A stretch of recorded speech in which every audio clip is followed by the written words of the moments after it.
ES Audio.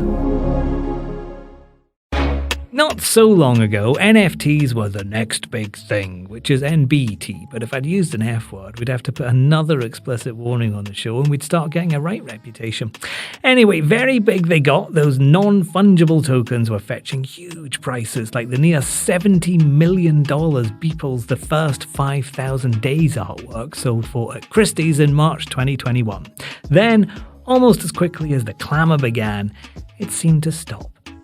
Didn't it? I'm busier now than I've ever been before. This year alone, I've been to different conferences in London, Paris. There's just thousands and thousands of people coming to these events.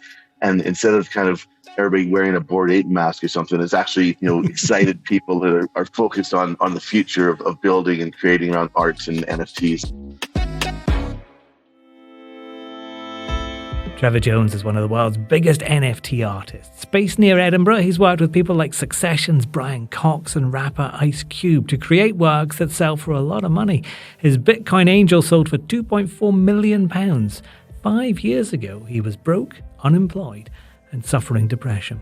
It's been a process, definitely. With all that, there's a lot of stresses and responsibilities and commitments, and I'm learning how to deal with these things as I go. And it's been enough time now where I'm starting to get the handle of what's going on.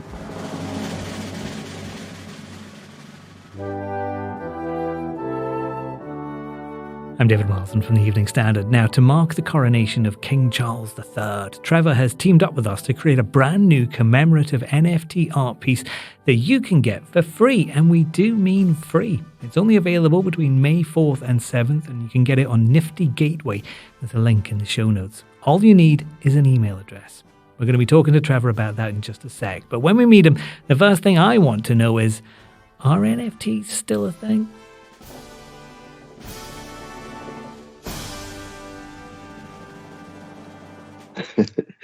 100% they are still a thing. Look, I've been in this space since the crypto art space since 2017-18, NFTs from 2019. Of course, with the 2021 boom, the explosion and the Beeple 69 million sale, PFPs, the Bored Apes, all these things that happened that just exploded. What happened was that, it also brought in a lot of bad actors, a lot of money grabs and rug pulls, and then with the crash of crypto in 2022, a lot of that crap disappeared, but also that all that kind of media excitement, kind of disappeared as well, dwindled out. But really, I'm busier now than I've ever been before. This year alone, I've been to different conferences in London, Paris. I'm now in the US. I was at New York City. NFT Consensus starts today in Austin, Texas, where I'm at right now. I've got the Castle Party coming up in September, and there's just thousands and thousands of people coming to these events.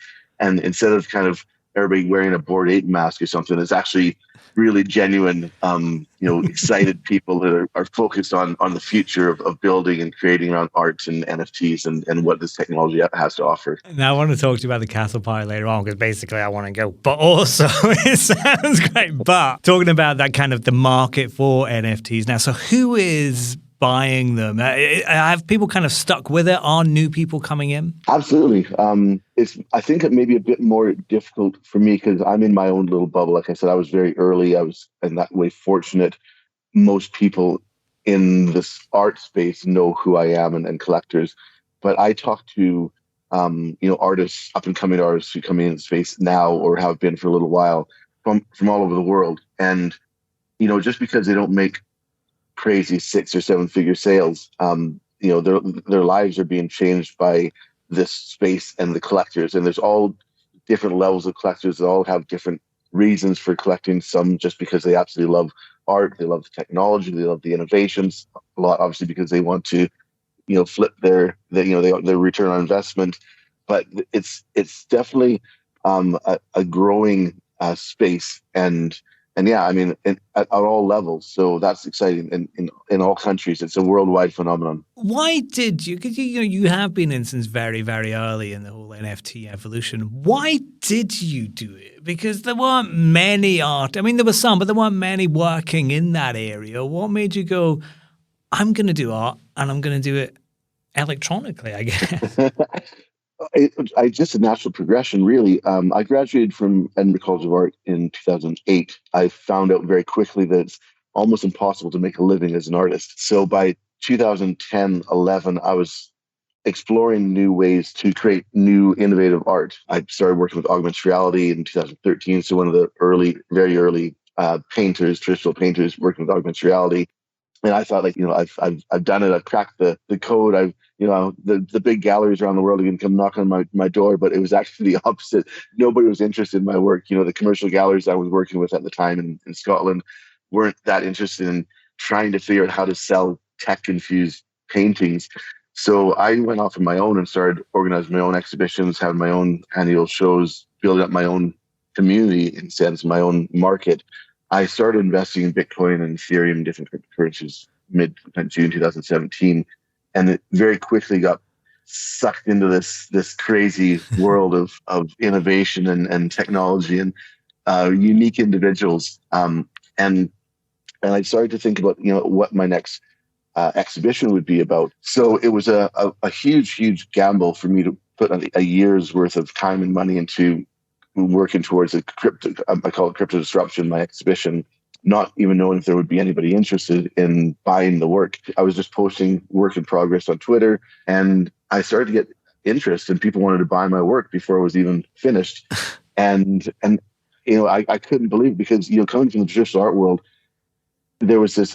People just would say, "I want that painting," and they say, "How much?" I'd say, "Well, I don't know, this much." and they say, "Okay, send me your wallet address," and they send me Bitcoin, and I'm like, "This is crazy!" This would never happen in the traditional art world, where you go through commercial galleries, you go through an agent, whatever, and often you don't even know who the buyer is. It just completely blew my mind that people, anonymous, a lot of them were anonymous people, individuals from around the world, and they would just trust me that I would send them the painting after they paid for it. I assume you did, Trevor. Yeah, of course. But it blew me away that this is what was going on. And then I discovered NFTs. I heard about NFTs kind of early 2019, and just started to follow this path. And dropped my first NFT in the end of 2019. It broke all records. It was the first massive sale in the NFT space. How massive a sale was that, Trevor? Well, compared to now, it wasn't that massive. But at the time, it was 70 ETH, and ETH was very low at that point. So I think it was just over $10,000. It was the very first 5-figure NFT art sale in history. And it really opened up the eyes of myself and so many other artists in the space, thinking like, wow, we can actually make a living with selling digital art. Because before then, it was things were selling for $50 or $100 or $10. So that was a pivotal moment in the history of NFT for artists in the space. And just to give people an idea, and I'm sure you're very modest, Trevor, but how much are your artworks go for these days? I did a piece which was connected to Macallan's cask of whiskey in 1991. That sold for $2.3 million US in 2021. I love the way you just said that, like, it's not that big a deal. You've gone from 10,000 to 2.3 million. Yeah, it was just like a rocket ship. The things took off. I remember it was July 2020. It was like an edition, but there was a 101, and the 101 sold for $55,000 to a collector called Pablo Frail, and we've become good friends. And I was talking to him shortly after. He was explaining to me. He obviously knew what was going on in the space way more than I did, and he explained that this space is going to grow in a way that I couldn't even possibly imagine. By the end of the year, I had the first 7-figure drop, a collaboration with PAC. Raised, I think, 1.3 million. And then in February of 2022 was the Bitcoin Angel Open Edition. And that was like absolutely surreal. What was it? A 7-minute open edition, $3.2 million US in 7 minutes, and a total of about 4.3 million in the 24-hour auction for all the artworks. That's extraordinary. That's extraordinary. I mean, if you consider where you came from, because when you started in art, like, your backstory is well known. You weren't in a very good place at the time. You were suffering depression. You were really struggling, and now you've come through in this incredible journey to huge global success. It must be amazing for. I mean, have you had time to think and go, yeah, that happened? It's been a process, definitely. Really, like 2021 was difficult. I mean, there's just these numbers on the screen, and it makes no sense in my mind. But obviously, with all that, there's a lot of stresses and responsibilities and commitments, and I'm learning how to deal with these things as I go, and it's been enough time now where I'm starting to get the handle of what's going on. But it really is surreal. I mean, I was in New York just a couple of weeks ago for New York City NYC NFT, and was having lunch with actually one of my collectors, and we're talking about this exact thing. It's like, I said, I don't understand what's happened. It's crazy. It's surreal. And as I'm saying this to him, these two guys walking past us on the street just look over and go, hey, Trev, how you doing? Great to see you in New York.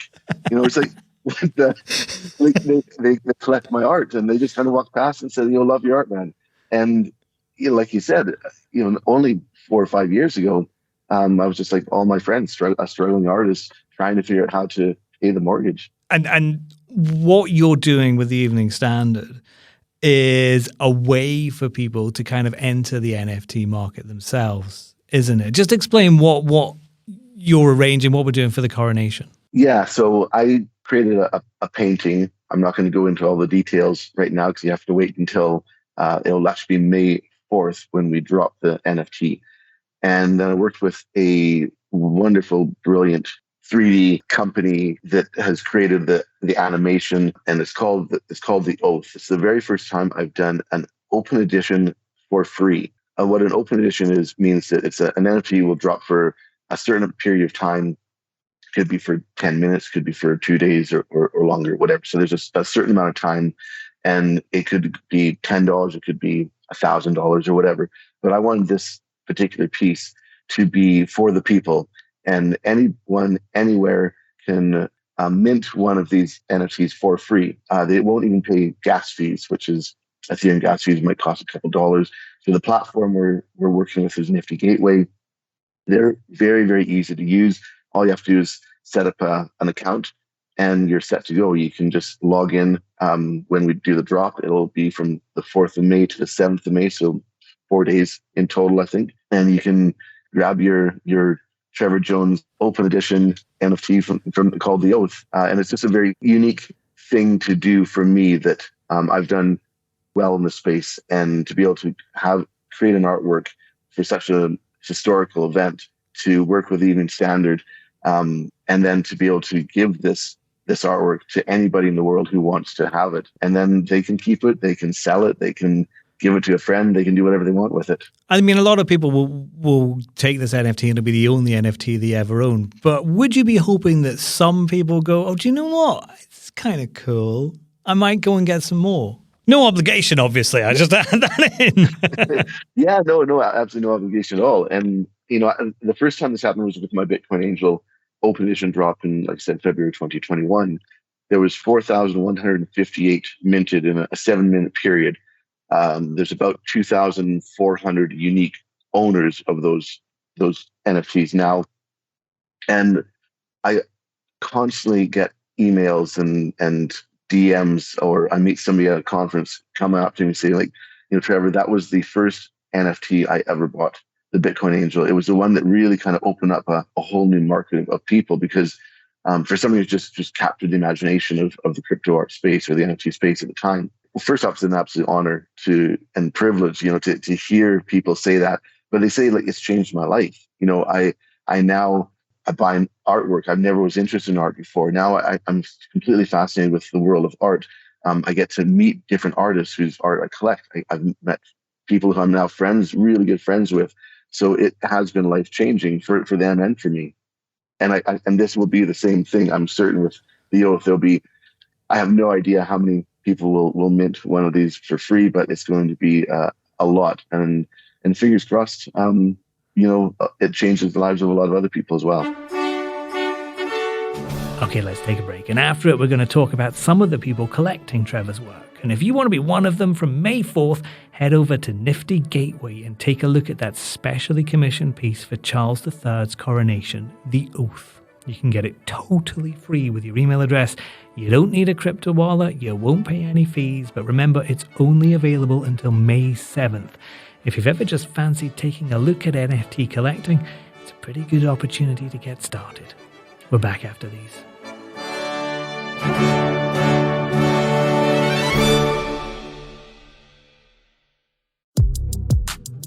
This is very much, I know it's an artist journey, but it's very much an entrepreneurial journey as well, isn't it? Because there are lessons here in how did you create a market for something that nobody had really ever heard of, and people were just kind of trying out and learning things? How do you sell an NFT? I've got a blog post. I think there's 75 tips to success, for an artist and artists in the NFT space. And there's not one direct route. There's not one path to take. And as an artist, I think that's another important thing. You can try to create work that you think will sell, and you'll fail miserably. The most important thing is that you have to be true to yourself. But you do have to have a business mind, and it is a job. It is, I work 6 days a week, 9 till 8 at night. It's constant, especially in this space. It's like, as an artist in general, traditionally you would create artwork, so your paintings, for example, and you have an exhibition, and the commercial gallery would take control over it, and do the sales, and they would give you your 50%. Cut, hopefully, within a month or two. Whereas in this space, you really are, you're a marketer, you're a businessman, you're an artist, you're a communicator, you're an accountant, all these different things. You're a social media expert, and it is a huge amount of work. And then at the same time, when you achieve a certain level of success, it's trying to figure out how to maintain that success. And I've seen it over the last 5 years in the space. A lot of artists, who were very successful for a period of time, and then they disappeared, and they might still be working away, but for some reason, tastes change. In this space, it's so fast, the crypto space and the NFT space, that the flavor of the month really is a flavor of a month. It is very difficult to maintain a level of success. One of the benefits or things that it's been good for me is that I was very early. So being early, it doesn't mean that I will remain popular, but I still have to work very, very hard. And I do a lot of things to kind of maintain that relevancy within the space. But it does help that I was really one of the first, or the first, traditional painter that's come into the space. Yeah, that's worth exploring, though, from the other end. Is there space for new people to come in? Are people discovering new artists, new NFT creators? Could someone starting today achieve your level of success? It's happening all the time. That's it's finding ways to gain attention, to gain followers, and really one of the biggest ones is building community. So it's that Web3 mentality of providing some kind of artwork that is unique, but also you're building a community around you. So you're already directly connecting yourself with other artists. You're buying their work. You're kind of building relationships, as well as with the collectors, low, mid, high range collectors, and then and like I said, it's very, very hard work, and it takes a lot of time and discipline. But there's constantly new artists who are coming up, and somebody spots them. Usually it's a big collector, and they'll say, like, I like that artist. I think what they're doing is very cool, very unique, very special. They're using some type of new technology or whatever their themes are. Just they connect with them, and it's like that in the traditional world as well. If a big collector collects your work, all of a sudden everybody takes notice, and so these collectors are the ones who are really kind of driving the space at the moment, for better, for worse, to be honest. But it is what it is, and this is the way that you really can generate a lot of interest around your work, along with building your own community. Yeah, I mean, some of those collectors, I think we can talk about people like Ice Cube who've worked with you or bought your material. I mean, that kind of stuff must really it just automatically brings attention, doesn't it? It just adds that little bit of glitter. Yeah, 100%. So the big sales that I've made and working with people like Ice Cube, and then having been bought by the majority of the big whale collectors in the space, all kind of adds credibility to my work that then again I have to maintain. I have to make good decisions. I have to make sure that what I'm doing is building on rather than looking like some kind of cash grab. And that's happened in the past, where artists will take advantage of the position that they're in, and it's not a good look, and it kind of tarnishes the reputation. So you have to always make good decisions. But most of the people collecting NFTs aren't multimillionaires. They're not superstars, are they? Most people are fairly ordinary, common people. And it's just, one of the things I like about the NFTs is actually that community.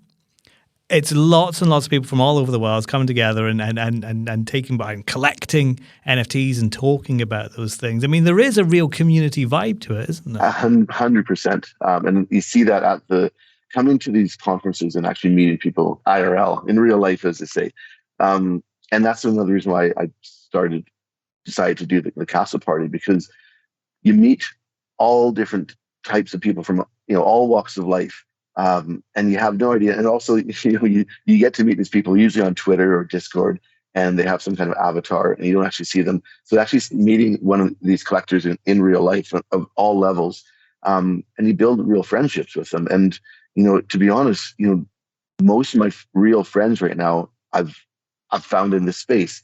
It's become something really unique and very special for myself and my wife, who's also an artist. Even just walking past you in restaurants in New York. So, people are now becoming part of that NFT community, even if it's the only one they've got. So many things that they can do, so many things they can take part in, of course. But you have been holding what have become the legendary Castle parties. What happens at these things? Well, actually, the first one was 2022. I decided to have a Castle party after the Bitcoin Angel drop in February 2021. It was a way of giving back to my collectors and my community. So in 2022, I hired out Stirling Castle in Scotland, and about 300 people came from 22 different countries. And we just had a huge party at the castle, lots of entertainment. It's very, very different from any other event, crypto and NFT event, which tends to be very, male orientated, young, a lot of talks, panel talks, and then, crazy parties at night in some nightclub. Whereas this is much more of a family in a sense, and people can actually bring the children. There's entertainment, DJs, there's musicians. We had close-up magicians at last one, harpists, food, open bar, everything you can imagine. And then this next one, we're having the second one in France in September 3rd to 5th. It's a 3-day, 2-night event, which is the first one, Stirling Castle, was just a 1-night event. And so much, we tried to fit so much into it. It was just too much. So we wanted to actually open it up a little, and then I can actually enjoy it more and get to talk to everybody at the event. The other one, I was just crazy, running all over the place, trying to figure out what's going on. But this one will be much more relaxed. We'll have got a five-a-side football tournament. There's going to be cornhole, again, a pool party every day. There's fireworks at night. Parents can bring their children if they want. 500 people maximum. So it really is the most exclusive crypto art party of the year.